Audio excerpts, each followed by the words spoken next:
Cuando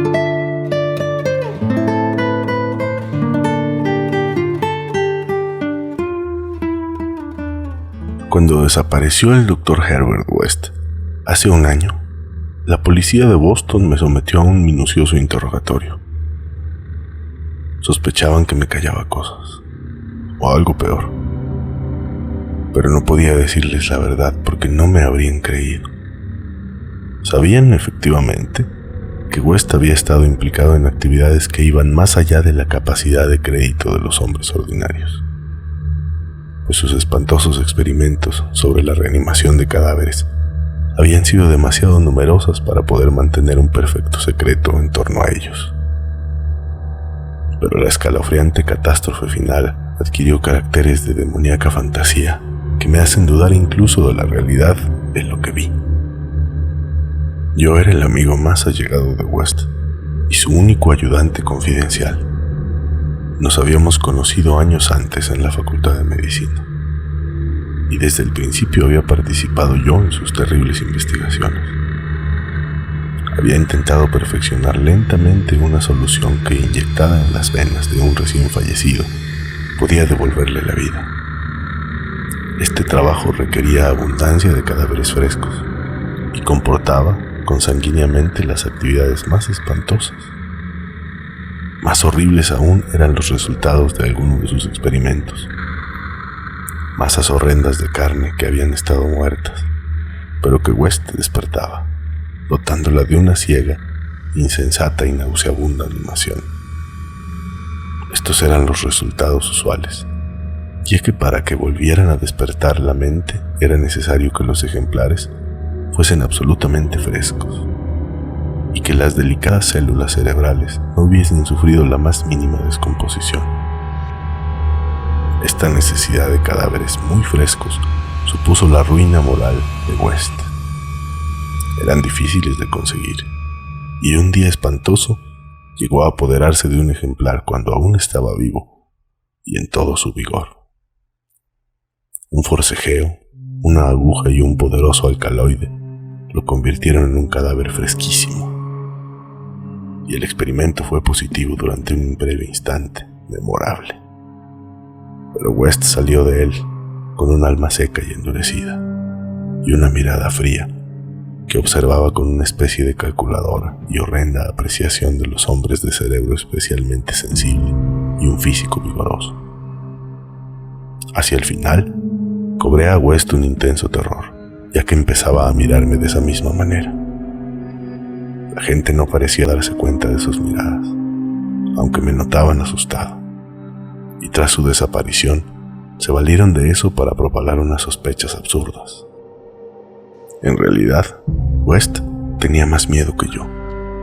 Sus abominables trabajos le hacían llevar una vida furtiva, llena de sobresaltos.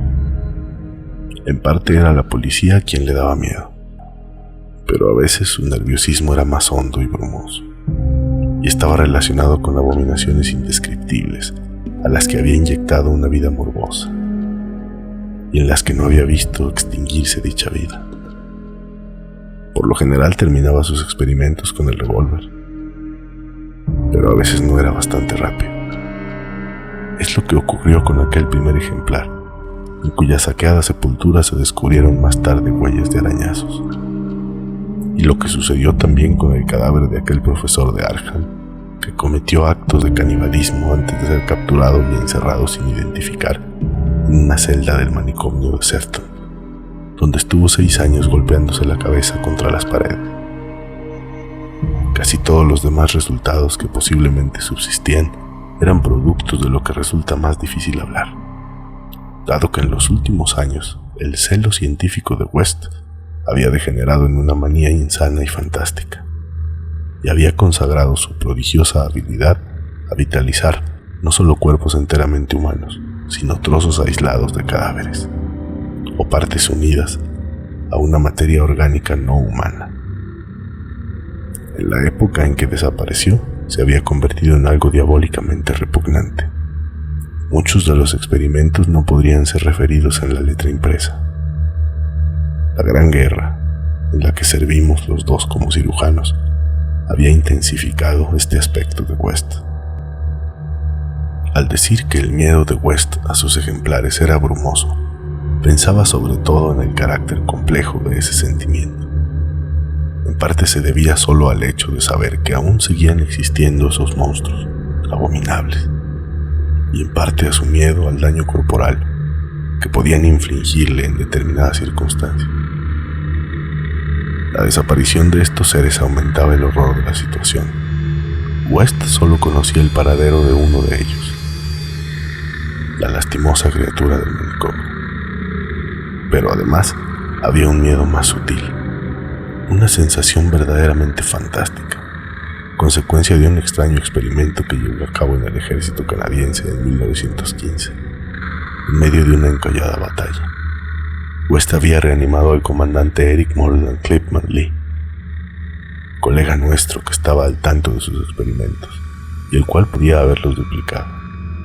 Le había seccionado la cabeza a fin de poder estudiar las posibilidades de vida cuasi inteligente del tronco.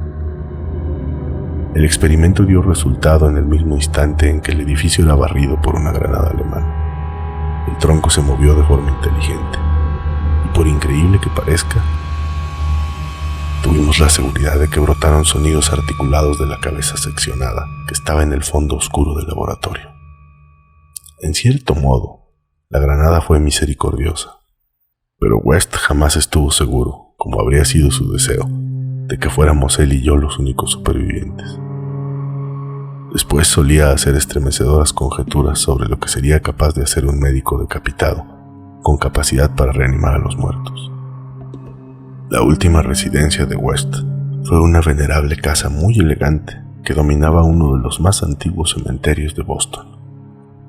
Había escogido el lugar por razones puramente simbólicas y fantásticas, ya que la mayoría de los enterramientos databan del periodo colonial y por tanto era de muy poca utilidad para un científico que necesitaba cadáveres frescos.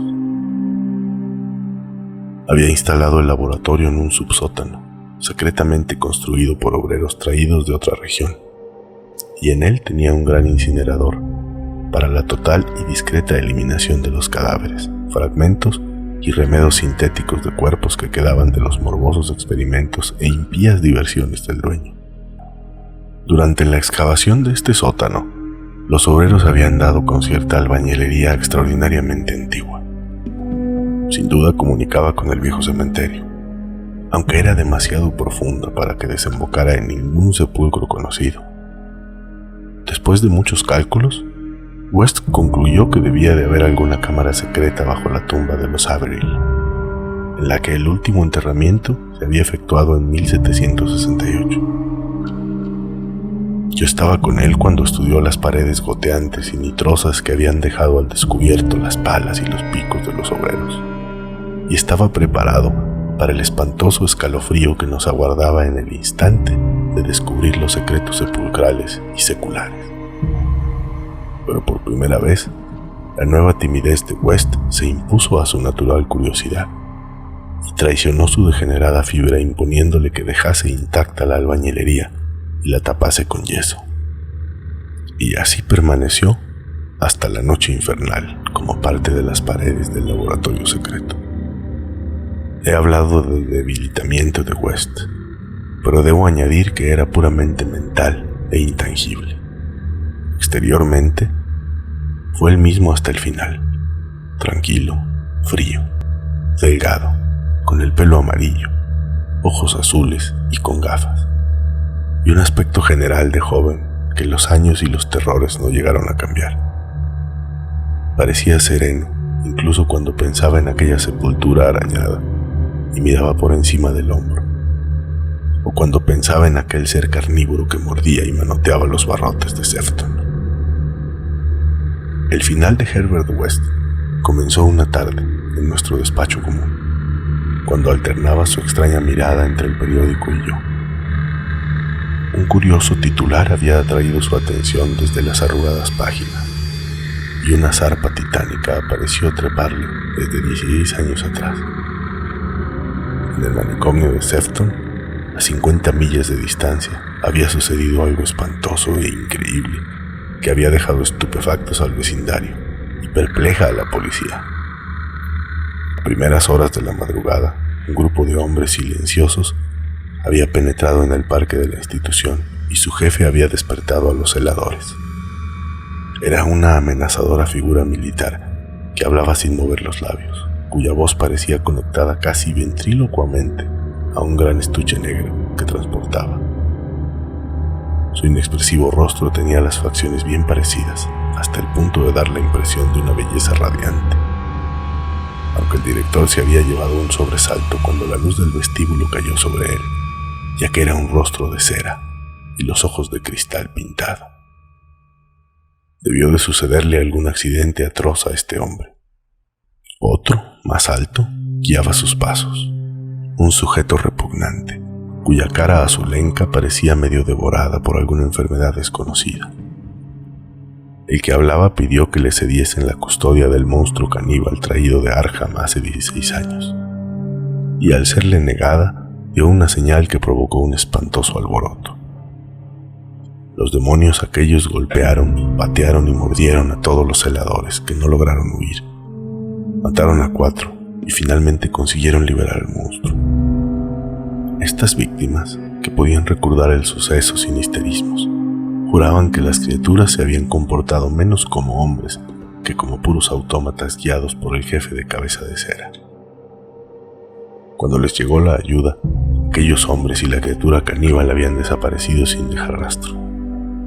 Desde el momento en que leyó el artículo hasta la medianoche, West permaneció casi paralizado. A las 12 sonó el timbre de la puerta y se sobresaltó terriblemente. Todos los criados se encontraban durmiendo en el ático, de modo que fui yo a abrir. Como he contado a la policía, no había ningún vehículo en la calle.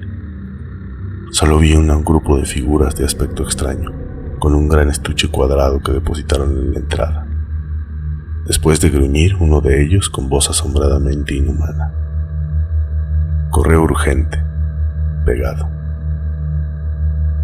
Salieron de la casa con paso desigual, y al verlos alejarse tuve el extraño convencimiento de que se dirigían al antiguo cementerio con el que lidiaba la parte de atrás de la casa. Al oírme cerrar la puerta de golpe, bajó West y miró la caja. Tenía unos 2 pies cuadrados y llevaban el nombre correcto de West, con su actual dirección. También traía remitente: Eric Moreland Clipman Lee. 6 años antes, en Flandes, el hospital se había derrumbado a causa de una granada sobre el tronco decapitado y reanimado del Dr. Clipman Lee y sobre su cabeza separada, la cual, quizá, había llegado a proferir sonidos articulados. Ahora West ni siquiera se emocionó. Su estado era más espantoso. Dijo rápidamente: es el fin. Pero incineremos esto. Transportamos la caja al laboratorio con el oído atento. No recuerdo muchos de los detalles. Ya pueden imaginar mi estado psíquico. Pero es una mentira maliciosa decir que fue el cuerpo de Herbert West lo que metí en el incinerador. Entre los dos introdujimos la caja sin abrir. Cerramos la puerta y conectamos la corriente, y no brotó sonido alguno de la caja.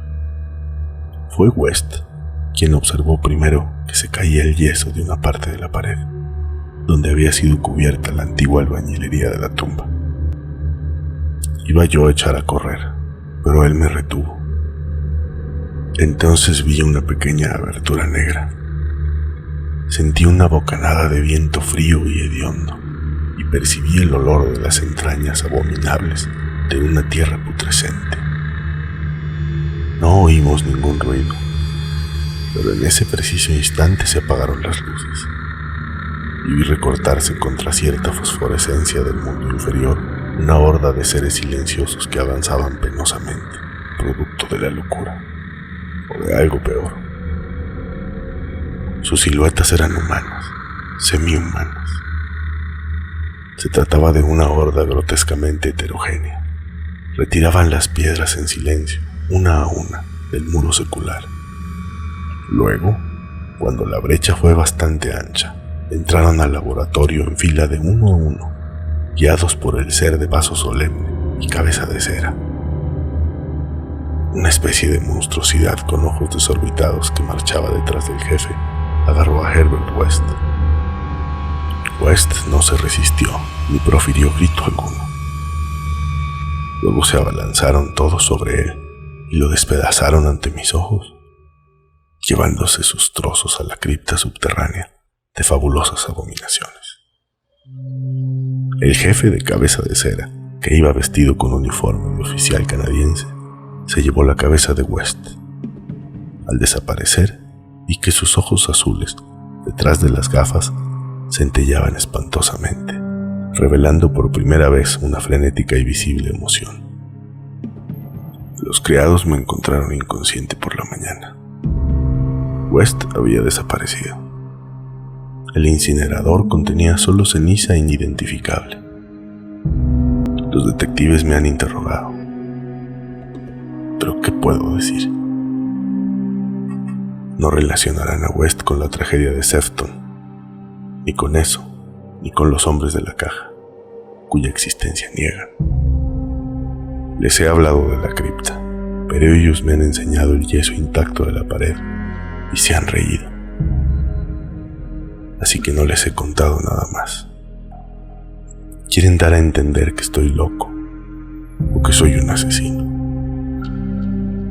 Probablemente es que estoy loco, pero podría no ser así. Si esas condenadas legiones de las tumbas no estuviesen tan calladas.